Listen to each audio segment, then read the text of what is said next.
Hey everybody, in this video tutorial I'm gonna show you how to cancel a Hostpapa subscription. Alright, so if you have any Hostpapa subscription, so hosting subscription, a domain, or any other service Hostpapa provides, then here's how you can cancel that subscription. So all you have to do is open up hostpapa.com and sign in into your account where you have the subscription that you want to cancel. Then once you are signed in, all you have to do is click on My Services here in the dashboard. And here you will see all the subscriptions you have currently. And if you want to cancel a subscription, so let's say a web hosting subscription, click on Manage here and select Request Cancellation. Reply to these three questions on why you're canceling, what services you are canceling, and then just click on Continue here.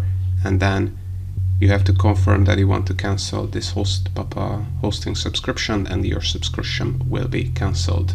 So now this I can cancel a Hostpapa subscription.